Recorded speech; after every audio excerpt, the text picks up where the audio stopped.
Welcome to new TV Telugu. Andhra Pradesh 16వ assembly స్పీకర్గా senior MLA Chintakayala Ayyanna Patrudu ఏకగ్రీవంగా ఎన్నికయ్యారు. ఒకే నామినేషన్ దాఖలైనందున అయ్యన్న పాత్రుడి ఎన్నిక ఏకగ్రీవమైంది. ప్రోటెం స్పీకర్ గోరంట్ల బుచ్చయ్య చౌదరి ఆయన ఎన్నికను సభలో అధికారికంగా ప్రకటించారు. తన రాజకీయ జీవితంలో ఎన్నో పదవులు చూశానని, ఇక ఆఖరి దశలో స్పీకర్ పదవి దక్కడం అరుదైన విషయమని అన్నారు. 1983లో రాజకీయంలోకి ప్రవేశించానని, ఈ 42 ఏళ్ల ప్రయాణంలో పలుమార్లు మంత్రి పదవులను అలంకరించానని పేర్కొన్నారు. ప్రస్తుతం ముఖ్యమంత్రి Chandrababu, deputy CM Pawan Kalyan, BJP నాయకులు తన పేరును సూచిస్తూ స్పీకర్ పదవికి నామినేషన్ వేయడం అభినందనీయమని అన్నారు. నాకు గౌరవమైన పోస్ట్ ఇచ్చినందుకు గౌరవంగా మెలుగుతానని వెల్లడించారు. స్పీకర్ సీట్లో కూర్చున్న తర్వాత పార్టీ గుర్తుకు రావద్దని అభిప్రాయం వ్యక్తం చేశారు. అసెంబ్లీలో ప్రతిపక్ష హోదా లేనప్పటికీ తాము అందరినీ గౌరవిస్తామని స్పష్టం చేశారు. గతంలో స్పీకర్ ఎక్కువ మాట్లాడేవాడని, సభ్యులు తక్కువ మాట్లాడేవారని, ఇప్పుడు అలా కాదు, తాను తగ్గించుకొని సభ్యులకు ఎక్కువ మాట్లాడే అవకాశం కల్పిస్తానని, ప్రజలు తమకు పదవులు ఇవ్వలేదని, బాధ్యత ఇచ్చారని, ఆ బాధ్యతను సమగ్రంగా నెరవేరుస్తానని అన్నారు. చాలా పవిత్రమైన స్థానం.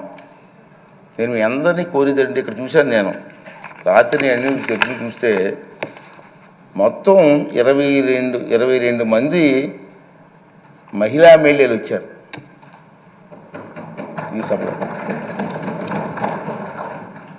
నిజంగా చంద్రబాబు నాయుడు గారిని, పవన్ కళ్యాణ్ గారిని అభినందించాలా. ఇంతమంది మహిళలకు అవకాశం, మహిళల కోసం ఎన్నో ఉపన్యాసాలు ఇస్తుంటాం రాజకీయంగా, కానీ వాళ్ళకి ఆ స్థానం కల్పించడంలో ప్రముఖ పాత్ర వహించిన చంద్రబాబు నాయుడు గారికి, పవన్ కళ్యాణ్ గారికి, బీజేపీ వాళ్ళకి ధన్యవాదాలు చెప్పాల్సిన అవసరం ఉంది. అంటే మహిళలు అలాగే 33% పోస్ట్ గ్రాడ్యుయేట్స్ ఈ సభలో ఉన్నారు. ఇది చాలా మంచి పరిణామం. 39 మంది గ్రాడ్యుయేట్స్ ఉన్నారు ఈ సభలో.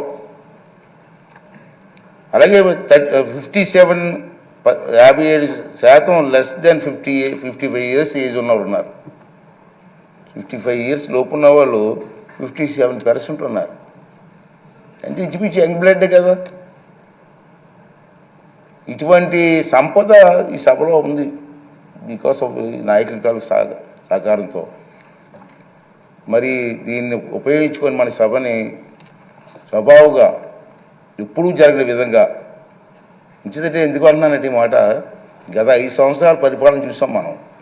సభాపతిగా నేను మాట్లాడవచ్చో తెలియదు, కానీ రాష్ట్రం నష్టపోయింది, ప్రజలు నష్టపోయారు. ఇవాళ మీరు అందరూ ఏమనుకుంటున్నారు, కొంతమంది ఏమనుకుంటున్నారంటే మీకు పదవి వచ్చింది అనుకుంటున్నారు, ప్రజలు మీకు పదవి ఇచ్చారనుకుంటున్నారు. నా దృష్టిలో మనకి ఇచ్చింది పదవి కాదు, బాధ్యత.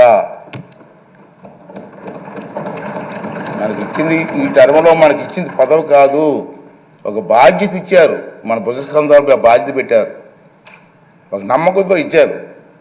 చంద్రబాబు నాయుడు గారు, పవన్ కళ్యాణ్ గారు, బీజేపీ కలిసిపోయి ముందుకు వచ్చారు. ఈ రాష్ట్రానికి న్యాయం జరుగుతుంది, చంద్రబాబు గారు సమర్థవంతంగా పరిపాలన చేసే శక్తి ఉంది అని ఒక నమ్మకం. నేను ఎన్టీ రామారావు గారితో పనిచేశా 83లో, అది ఒక తుఫాన్.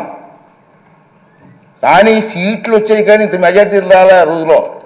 ఒకసారి గమనించండి, ఒకసారి మీరు సీట్లు వచ్చాయి, ఇంత మెజార్టీలు రాలే. ఏంటంటే ఒక ఎమ్మెల్యేకి మా ఎంపీకి వచ్చిన మెజార్టీలు వచ్చి మనం చూశారు మీరు. దాన్ని మనం ఎప్పుడూ మర్చిపోకూడదని చెప్పి ఈ సందర్భంలో మీ అందరికీ మనం చేస్తున్నాను.